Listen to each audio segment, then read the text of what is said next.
Just bringing you all a cleanup of the recent finds, and wanted just to discuss the different types. Why I said it was a Hardin, why I kind of said McCorkle. We've got, a general area, pretty much the same site, definitely, most certainly the same people, same vicinity.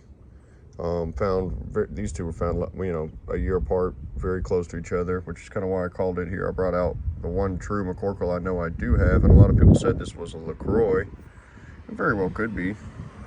I mean, the point Joe found last year, this one on the same site, literally within 10 feet of that one, most certainly still has his shoulders left and looks more like the traditional McCorkle, but this very well could be a Lecroy. I mean, I'm sure the Lecroy is just a little bit more modern, like 7,800 years old, which still, might be more transitioning into the transitional mid-archaic to early archaic, but either way, definitely came from the McCorkle boys.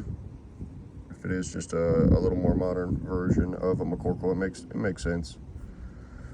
Wanted to show you Josie's Lost Lake and my Hardin, which, gosh almighty, that right there was the 5-inch screaming what I claimed a dovetail, but after many different comments and my own research, either way, you could see how similar the notching is right there. That's the V base. That's a Hardin all day.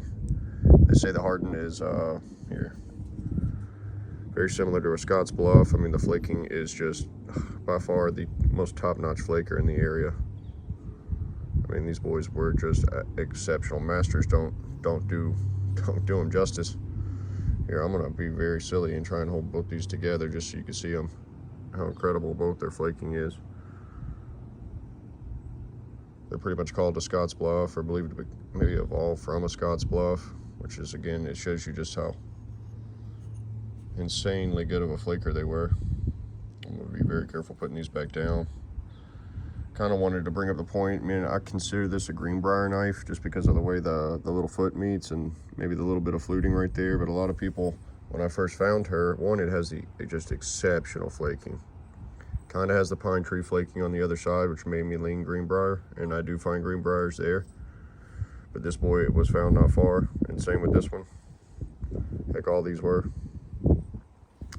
But either way, kind of has that Scott's Bluff look as well, with the straight side, the Eden and Scott's Bluff look as far as the base goes, which makes me think it could somehow be related more to these Hardins. One, because of, again, the just master craftsmanship of that flaking. Just unreal. And then I brought out a group of 3 Lost Lakes from the area. Heartbreaker I found earlier this year. Heartbreaker I found last year. There's some gorgeous St. Louis blues. And then Josie's freaking just smoking Lost Lake.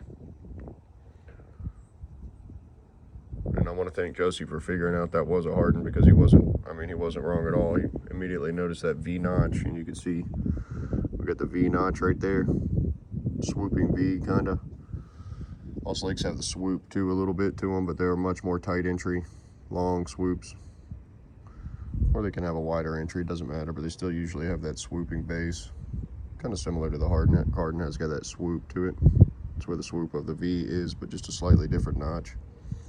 Brought out Josie's pine tree from this year, and just a couple nice examples of pine trees as well. I'm gonna put that bad boy back down one last look.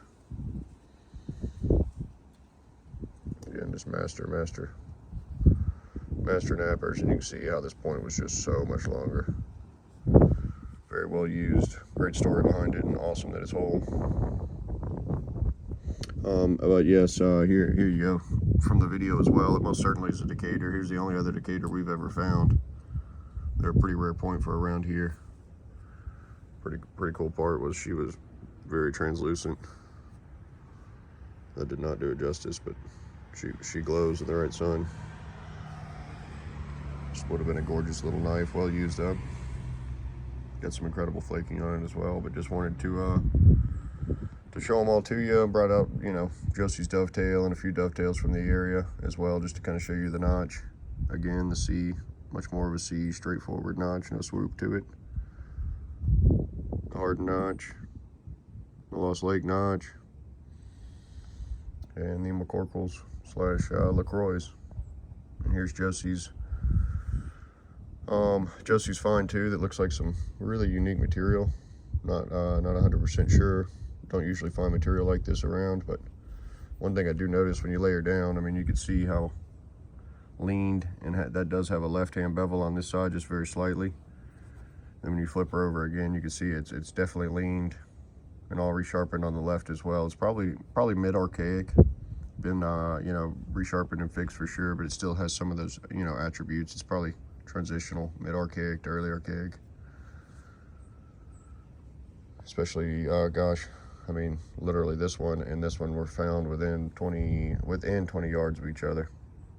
We turned around and walked the next line, and boom, just nailed that one within a 20-yard stretch. Made it long enough, boys. If you enjoy,